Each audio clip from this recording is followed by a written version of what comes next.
बच्चू कडूंच्या आंदोलनाची राज्य सरकारनं गंभीर दखल घेतलेली आहे। मुख्यमंत्री देवेंद्र फडणवीस यांनी तात्काळ बैठक बोलावली। सह्याद्री अतिथीगृहावर बैठक होणार आहे। मुख्यमंत्री देवेंद्र फडणवीस, उपमुख्यमंत्री एकनाथ शिंदे, उपमुख्यमंत्री अजित पवार, मंत्री चंद्रशेखर बावनकुळे या बैठकीला उपस्थित राहणार आहेत। सरकारकडून बच्चू कडूंसोबत महादेव जानकर, राजू शेट्टी, अजित नवले यांना चर्चेकरता निमंत्रण देण्यात आलं होतं। राज्याच्या मुख्य सचिवांसह मुख्य अधिकाऱ्यांसोबत ही जम्बो बैठक होणार आहे।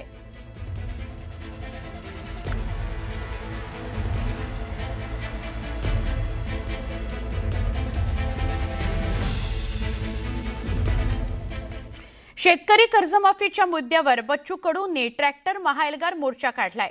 अमरावतीपासून निघालेला हा मोर्चा वर्ध्यामध्ये पोहोचलेला आहे। हा मोर्चा नागपुरामध्ये धडकणार आहे। कडूंना चर्चेकरता मुख्यमंत्री देवेंद्र फडणवीस यांनी मुंबईला बोलावलं होतं, मात्र आपण मोर्चा सोडून जाणार नसल्याचं कडूंनी स्पष्ट केलं। आपण मोर्चा सोडून गेलो तर इकडे शेतकऱ्यांना कोण सांभाळणार? सरकारनंच त्यांचा प्रतिनिधी पाठवावा अशी मागणी बच्चू कडू यांनी केली आहे। इथे सगळे लाखो लोक येईल आणि आम्ही तिकडे जर गेलो तर आणि इकडे कायदा सुव्यवस्थेचा प्रश्न निर्माण झाला तर ते कोण पाहणार? खरी नेतृत्वच नाही आहे तर मग लोकांनी काय प्रॉब्लेम केले तर मोठी अडचण येऊ शकतं। हे कायदा सुव्यवस्थेच्या दृष्टिकोनातून त्यांना पण ते शक्य, त्यांना पण ते लक्षात येऊ शकतंय आणि म्हणून आम्ही त्यांना सांगितलं की तुमचा प्रतिनिधी इकडे पाठवा। आम्ही ज्या मागण्या केल्या त्याच्यातले काय तुम्ही निर्णय घेऊ शकता, नाही घेऊ शकत तसं पाठवा, म्हणजे आम्हाला निर्णय घ्यायला सोपं होईल ना। आमचे प्रतिनिधी नरेंद्र मते यांच्याशी आपण बोलूया।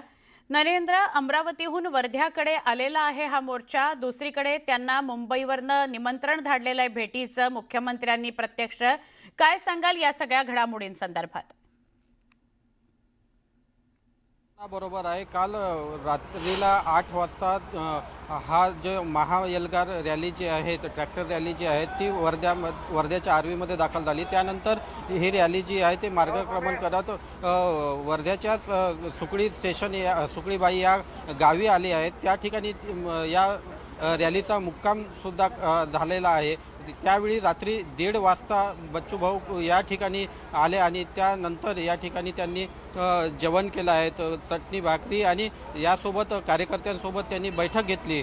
त्यानंतर त्यांनी जो निर्णय घेतलेला आहे की जे सरकारने निमंत्रण दिलं ते निमंत्रण त्यांनी धुडकावलेलं आहे। त्यांनी या बैठकीला न जाण्याचा निर्णय घेतलेला आहे, कारण जर या बैठकीला गेले तर हे कार्यकर्ते जे आहेत ते कुठे जाणार आणि त्यांचं नेतृत्व कोण करणार हा प्रश्न होता। त्याच्यामुळे त्या बच्चू भाऊंनी या निमंत्रणाला नाकारलेला आहे। विशेष म्हणजे आज त्यांची सकाळपासून कार्यकर्त्यांची तयारी सुरू झालेली आहे। आपण जर बघितलं तर भोजनाचा आस्वाद घेताना कार्यकर्ते दिसत आहेत। एकंदरीतच पाहता त्यांची जी व्यवस्था आहे ती चोख येथील कार्यकर्त्यांनी केलेली आहे। मोठ्या प्रमाणात कार्यकर्ते या ठिकाणी दाखल झालेले आहे। काही वेळातच बच्चू कडू यांची जी प्रेस कॉन्फरन्स आहे ते होणार आहे आणि त्यानंतर ही जी महाएल्गार ट्रॅक्टर रॅली जी आहे ती नागपूरकडे कूच करणार आहे। विशेष म्हणजे प्रत्येक ठिकाणी या रॅलीचं मोठ्या प्रमाणात स्वागत केलं जात आहे, म्हणून या रॅलीला बऱ्याच विलंब होताना दिसत आहे। ही रॅली जी आहे आज नागपूर येथे पोहोचणार आहेत, त्यामुळे या रॅलीचं स्वागत करण्यासाठी चौकात गावागावामध्ये जे बच्चू कडू यांचे जे कार्यकर्ते आहेत ते शेतकरी असो की कार्यकर्ते असो ते उभे असताना दिसत आहेत। एकंदरीतच पाहता या ठिकाणी मोठी तयारी जी आहे ती केली जात आहे।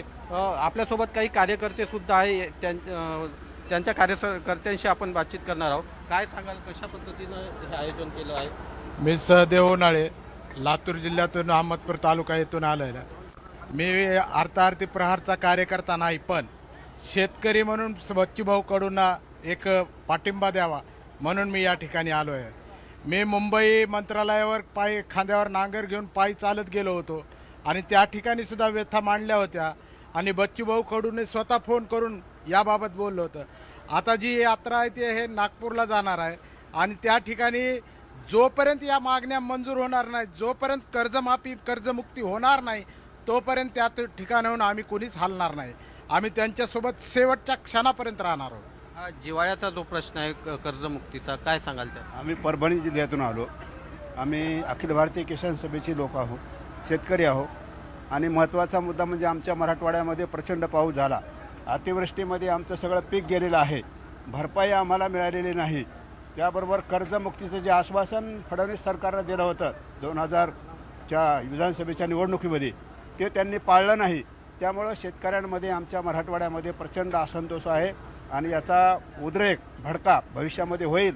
आज जे आंदोलन नागपूरमध्ये घातलेलं आहे, या आंदोलनामध्ये जोपर्यंत कर्जमुक्ती होणार नाही तोपर्यंत आम्ही परत जाणार नाही. काय सांगाल, तुम्ही कुठून आले आहे? आम्ही परभणी जिल्ह्यातून आलो आणि मुद्दामहून आम्ही परभणी जिल्ह्यातून जवळ 150 ते 200 लोक आलो आहोत. जसं शेतकऱ्याचं प्रचंड नुकसान झालेलं आहे तसं शेतमजुराचं पण नुकसान झालेलं आहे. म्हणून सरकारला आम्ही मागणी मुद्दामहून बचूभावांना पाठिंबा देण्यासाठी इतर ज्या संघटना आहेत, बचूभावांची प्रहार संघटना, किसान सभा, इतर ज्या संघटनांनी सगळं पाठिंबा दिलेला आहे. जसं शेतकऱ्याचं नुकसान झालं आहे, शेतमजुराचं पण नुकसान झालं आहे. म्हणून सरकारनं शेतमजुरांना पण नुकसान भरपाई मिळाली पाहिजे, यासाठी आम्ही मुद्दामहून आलेलो आहोत. आपण नागपूरला जाणार आहेत, धडक देणार आहेत, काय सांगा? नक्की. नागपूरला जे आम्ही जाणार आहोत, ज्या शेतकऱ्याच्या शेतमजुराच्या प्रश्नाबद्दल, त्या संदर्भात ठोस निर्णय आश्वासन घेतल्याशिवाय आम्ही वापस येणार नाहीत. नक्कीच ठोस निर्णय घेतल्याशिवाय हे जे कार्यकर्ते आहेत ते माघारी घेणार नसल्याचं त्यांचं म्हणणं आहे. नक्की नक्की. नरेंद्र, धन्यवाद. आपण या आंदोलनासंदर्भात माहिती दिलीत आणि त्याच्या पाठोपाठ या शेतकऱ्यांशी सुद्धा संवाद साधलात की त्यांच्या भूमिका काय होता.